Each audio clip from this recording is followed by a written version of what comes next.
Bonsoir tout le monde, salam, assalamu alaikum. J'espère que tout le monde se porte bien. Comment allez-vous? Ça va? Pour les personnes qui viennent à peine de découvrir ma chaîne, si le contenu vous plaît, je vous demande simplement de vous abonner, de me suivre au quotidien pour toutes les vidéos que je poste. Que ce soit des belles recettes, que ce soit des arrivages, des promotions, que ce soit des magasins à découvrir, que ce soit plein de rebondissements, plein de péripéties. Si ça vous plaît, vous vous abonnez et vous me suivez. Il va nous falloir aujourd'hui les ingrédients, les condiments suivants. La recette est ultra facile. Simple, simple, simple. Vous voyez ici du poulet. Je suis partie, j'avais 3 cuisses de poulet. Oui, 3 cuisses de poulet. Un gros oignon. Il était big, super size, que j'ai épluché, lavé et coupé en dés. J'y ai ajouté une pincée de poivre, léger, pas beaucoup non plus. Et également, vous avez vu une grosse cuillère à soupe de smen. On va faire comme si on faisait quelque chose de festif, quelque chose avec beaucoup d'arômes et beaucoup de goût. Un plat plein d'arômes, riche en arômes et en goût. Une petite pincée, mais légère, vraiment une petite touchette de cannelle en poudre. Mais vraiment une légère touchette, ok? Donc le smen, apparemment, vous l'avez pas vu, il va arriver. Il y a une grosse cuillère à... non, elle est en dessous. Autant pour moi. Au début, vous l'avez vu défiler et là, elle est en dessous, parce que j'y ai placé le poulet. Et j'y ai ajouté une grosse cuillère à soupe, una grossa cuchara, de huile d'olive shahal. C'est une huile d'olive tunisienne. Elle est vraiment extra, extra, extra. Je vous la conseille d'ailleurs. Alors, j'y ai ajouté l'équivalent d'une grosse cuillère à soupe. Ici, vous avez un navet. Simplement avec un seul navet, je vais réaliser une rechta avec une sauce al dente, juste un délice. Un navet, vous prenez juste un navet et ensuite vous allez voir ce qu'on va faire. Il va y avoir un navet et des pommes de terre. C'est tout. Et un gros oignon. C'est tout. Je vais mettre aussi une petite pointe d'aneth parce que je trouve que c'est juste magnifique au niveau de l'arôme et du goût. Moi, perso, l'aneth, j'aime beaucoup, beaucoup, beaucoup. Voilà, l'aneth et le persil, j'aime beaucoup, beaucoup. La coriandre, un peu moins, mais elle a tellement de bienfaits, elle aussi, que je l'utilise. Mais je suis vraiment persil et aneth. Voilà. Alors là, tout d'abord, on est sur feu très, très, très doux, mais vraiment très, très doux. On va laisser mijoter le tout. Tranquillou. Vous allez voir que ça va faire une petite évolution. Qu'il y aura un peu plus de sauce et que l'oignon va se dorifier. Il va changer un peu de couleur. Pas trop non plus, mais il va changer de couleur. Ensuite, on va y incorporer l'équivalent, là j'ai mis, vous mettez les légumes que vous voulez. Vous pouvez mettre des carottes, vous pouvez mettre des courgettes, vous pouvez mettre des pommes de terre. Vous mettez les légumes que vous souhaitez. Moi, j'ai mis des pommes de terre et j'y ai ajouté mon navet préalablement bien épluché, bien lavé. Ensuite, j'ai ajouté l'équivalent d'un saladier, il n'était pas plein, ou d'un bol, d'eau à température très caniculeuse. Voilà, on aide notre sauce à monter. Petit à petit, ensuite, j'ai mis le bouquet d'anettes qui me restait au frigo, voilà, préalablement bien lavé, décortiqué, et je l'ai laissé comme ça à l'intérieur. J'ai refermé avec le couvercle de ma casserole et je vais venir ici préparer ensemble avec vous la rechta. Alors pour cette rechta, c'est tout simple. Elle est déjà préparée, il n'y a pas besoin de prendre de ciseaux. Elle est déjà so fresh. Donc moi je suis partie sur 500 grammes et 500 grammes. Qu'est-ce qu'on va faire? On va simplement ouvrir les paquets, les placer dans une gessa et puis on va simplement essayer de les séparer les unes des autres.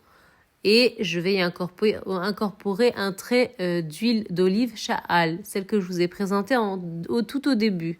Simplement pour gracifier un peu et l'aider à ne pas qu'elle colle je vais la placer sur le couscoussier. Elle va partir en cuisson en 3 temps, comme un simple couscous. Vous avez vu comment elle est magnifique cette rechta? Elle est so fresh. Je suis partie sur 1 kilo. Vous partez par rapport au nombre de personnes que vous avez à la maison. Je suis partie sur 1 kilo, c'est ce qu'il me fallait à la maison, donc ça a été super. Franchement, ils aiment trop la rechta à la maison. Une fois par semaine, j'ai pris un rythme. Une fois par semaine, j'essaye de la faire, voilà. Donc c'est pour ça que vous la voyez souvent sur ma chaîne, c'est parce que je la fais très souvent. Et vu que je vois que il n'y a pas beaucoup de personnes qui connaissent vraiment comment la faire, voilà, donc... J'aime bien la republier, la reposter à chaque fois parce que oui, c'est une belle recette algérienne. Il y a beaucoup de plats algériens qui sont... la gastronomie algérienne, elle est juste magnifique. On n'entend pas beaucoup parler, malheureusement. Mais comme le couscous, et le couscous, normalement, à la base, c'est algérien. On va pas rentrer dans ce débat, mais il y a beaucoup de plats qu'il faut qu'on refasse et refasse pour ne pas... pour bien qu'ils existent et bien montrer leur origine et leur valeur, quoi. Voilà, donc c'était une big parenthèse. Donc la rechta, elle est là, elle est grassifiée. Elle passe dans le couscoussier. Donc là, elle est énorme. Mais comment elle va faire pour rentrer tout ça dans le couscoussier? Ça va rentrer. Quand vous mettez du gras, vous en mettez un peu, hein, pas beaucoup. Vous mettez la quantité que j'ai mis pour 1 kilo, ok? Ça sert à rien de mettre du gras pour mettre du gras. Ça va s'affaisser, ça va pas faire ce qu'on veut. Donc le but, c'est de la blanchir au maximum. Déjà, elle est super claire, la mienne, parce qu'elle est so fraîche. Donc vous allez faire exactement ce que je fais. Donc là, quand je l'ai posée, vous avez vu, il y en a eu de partout, hein, à droite, à gauche, il y en a eu de partout. J'ai fait exprès de prendre ce moule pour bien que vous voyez la couleur de la rechta. Elle est déjà balèze, on dirait de la choucroute là carrément. Elle est balèze. Donc on prend toujours une fourchette pour éviter de se cramer les doigts, hein, voilà, hein, de se brûler les doigts. Et on va essayer de la séparer. Dans un premier temps, je vais venir simplement la saler pour lui donner un peu plus d'arôme et de goût. Le but final est d'arriver avec une rechta avec plein d'arômes et de goût avant même d'y incorporer la sauce qu'on va préparer ensemble.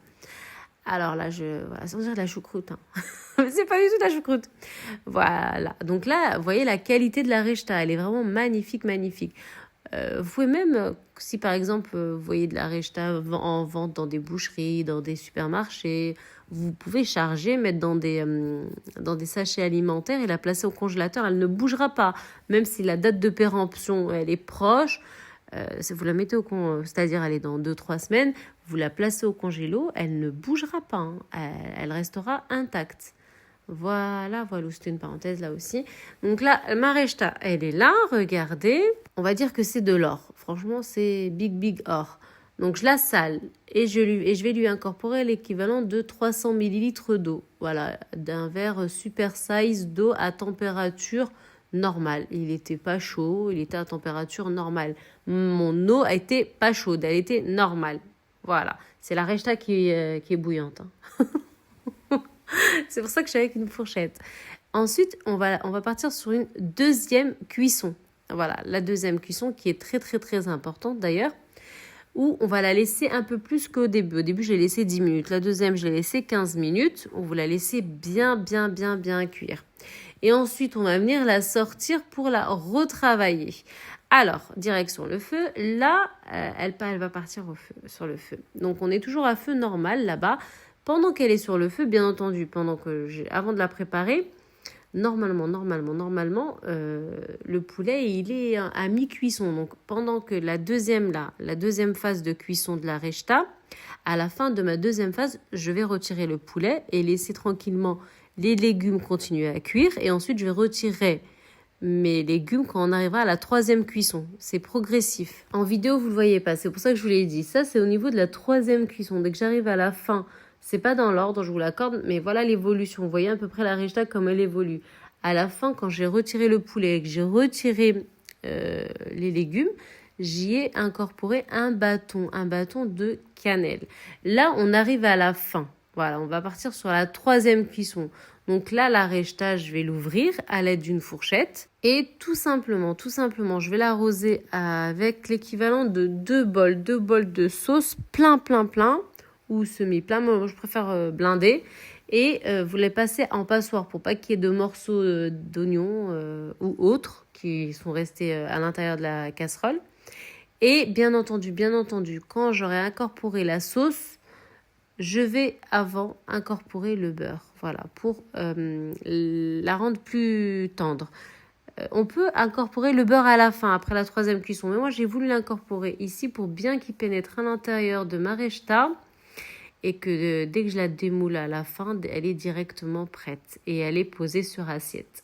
Voilà, donc je vais l'arroser avec les deux. Donc là, le gras pour m'aider à bien bien la décoller l'une de l'autre. Et ensuite, je l'arrose avec 2 bols pleins de sauce qui est à l'intérieur de ma casserole où je passe à la passoire. Okay. Et ensuite, il va me rester un fond de sauce. Le fond de sauce, qu'est-ce que je vais faire? Je vais simplement prendre une pomme de terre et un navet. Oui, une pomme de terre, une petite pomme de terre ou la moitié d'une pomme de terre. Et le navet que j'ai pris et je vais mixer avec les oignons qui sont à l'intérieur, les couper en dés. Et je vais avoir une sauce mais juste sublime. On prépare sur assiette. On n'oublie pas de retirer le bâton de cannelle avant de mixer, sinon ça va être la catastrophe, mais je n'imagine même pas. Et on arrose notre rechta, on pose aussi également dans un bol pour donner le choix aux personnes de arroser encore un peu plus. Et avant de servir, vous mettez légèrement une touche de sel de Guérande au-dessus et un peu de cannelle en poudre juste au-dessus des pommes de terre. Vous garnissez à votre guise et vous servez votre poulet. Le poulet, bien sûr, quand je l'ai sorti, je l'ai passé au four sans le beurrer. Il aura une dorure naturelle. Vous pouvez ajouter du beurre si vous voulez ou du semen sur les cuisses de poulet. Moi, personnellement, j'ai fait une dorure naturelle. Et vous posez ça sur l'assiette et vous arrosez au fur et à mesure et vous dégustez et vous avez une rechta, mais je vous assure, mais c'est trop bon. C'est un délice. Et après, salam, buona noche, assalamu alaikum.